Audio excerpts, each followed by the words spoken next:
Olá, eu sou Pamela Martins e você está em mais um episódio do Entre Flores e Cicatrizes. No episódio de hoje, eu quero falar sobre um tipo de dor silenciosa, aquela que ninguém vê, mas que ocupa tudo por dentro. Uma dor que não grita, não chama atenção, mas que nos leva a buscar alívio onde a cura nunca esteve de verdade. Hoje eu quero compartilhar um pedaço muito honesto da minha história. O tempo em que eu tentei anestesiar o vazio com coisas que prometiam descanso, mas que no fundo só me afastavam ainda mais de quem eu era. Então respira fundo, porque esse episódio é sobre dor, mas ele também é sobre libertação. Porque existe um tipo de dor que não faz barulho. Ela não grita, não sangra por fora, não chama atenção. Ela simplesmente se instala e vai ocupando tudo por dentro. E durante um período da minha vida, eu estava exatamente assim, funcional por fora, mas devastada por dentro. A depressão, ela não me tirava da cama todos os dias, mas me tirava o sentido.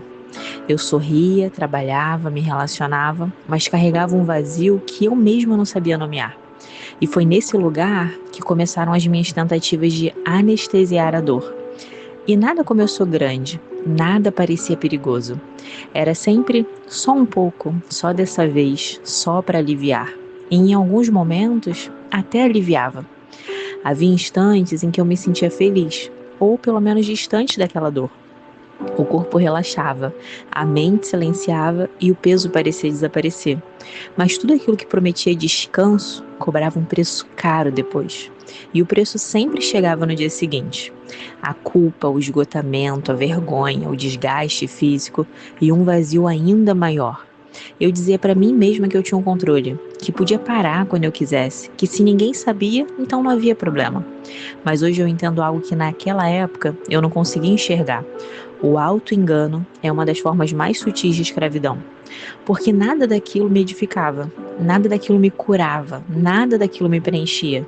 Era apenas uma tentativa humana de tapar um buraco espiritual.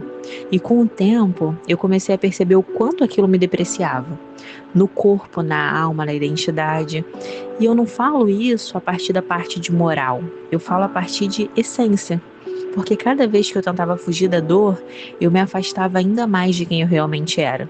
Porque a verdade é essa. Eu não estava buscando prazer, eu estava buscando alívio, pertencimento, sentido e descanso. E só hoje eu consigo dizer isso sem culpa. Eu estava tentando encontrar em fontes erradas algo que só Deus poderia me oferecer. E a Bíblia, ela chama isso de cisternas rotas. São reservatórios que prometem água, mas não conseguem reter nada. Fontes que parecem suficientes no começo, mas nos deixam ainda mais sedentos depois.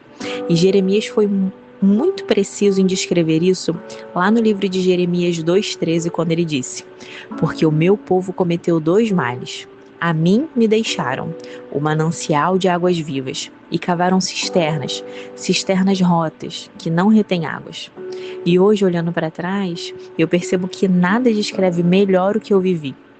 E eu não falo isso com orgulho, mas também não falo mais com vergonha. Eu falo com consciência, porque eu sei quem eu era, mas eu sei principalmente quem Deus permitiu eu me tornar. E não foi força de vontade, não foi maturidade emocional repentina, muito menos autocontrole humano. Foi quando eu reconheci que eu não conseguia sozinha. Quando eu parei de tentar administrar esse vazio e permiti que Deus preenchesse o espaço que só Ele poderia preencher. Quando eu entendi que eu não precisava anestesiar a dor, eu precisava curá-la definitivamente. Só que a cura ela não veio de uma vez, ela veio em camadas. Veio com verdade, renúncia e principalmente com entrega total. Hoje eu não sinto falta de nada daquilo que um dia eu achei que me fazia bem.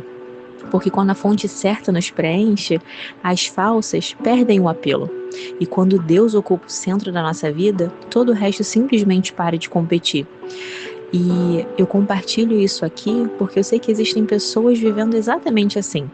Gente funcional, inteligente, sensível, mas ferida. Gente tentando sobreviver à própria dor em silêncio, buscando em fontes erradas o pertencimento que só Deus pode dar.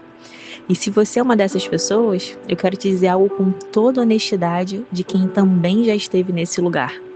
Existe uma saída, mas ela começa quando a gente para de fingir que está tudo bem, quando a gente admite que precisa de ajuda, Ajuda de Deus, ajuda de pessoas, ajuda verdadeira. Porque nada que nos destrói merece ser chamado de alívio. E nenhuma dor é grande demais para aquele que nos criou por inteiro. E Jesus disse lá em Mateus 11:28, Vinde a mim todos os que estão cansados e sobrecarregados, e eu vos aliviarei. E hoje eu sei exatamente onde buscar o meu descanso. E é por isso que eu não preciso mais fugir de mim mesmo. Então, se você ainda se encontra nesse lugar, eu quero te convidar a fazer essa oração comigo. Senhor, eu te agradeço porque tu não me encontraste no auge, mas no fundo. E mesmo assim não desistiu de mim. Obrigada por me mostrar que o vazio que eu tentei preencher era na verdade um espaço reservado para ti. Cura os corações que hoje tentam anestesiar a dor em fontes que não sustentam. Revela a verdade com amor. Liberta sem expor e restaura sem acusar. Que cada pessoa que ouvir essa palavra entenda que existe um caminho de volta, que existe cura, que existe libertação e que existe descanso verdadeiro em ti. Amém. E se esse episódio falou com você de alguma forma, eu espero que ele tenha te lembrado uma verdade simples. Nenhum vazio que existe dentro de nós é maior do que o amor de Deus. E se você conhece alguém que está tentando sobreviver à dor em silêncio, compartilhe esse episódio com ela. Às vezes, quem parece ser forte por fora é justamente quem mais precisa ouvir que ainda existe cura. Porque às vezes, uma conversa honesta abre caminhos de libertação. E se você quiser ler mais capítulos como esse, eu te convido a acessar o meu blog, floresdascicatrizes.com. Lá nascem reflexões sobre identidade, fé, cura emocional, processos e restauração. Capítulos que foram escritos para quem ainda está encaminhada, mas decidiu não desistir de si mesmo. E por fim, obrigada por permanecer aqui comigo. Obrigada por permitir que histórias de dor se transformem em caminhos de esperança.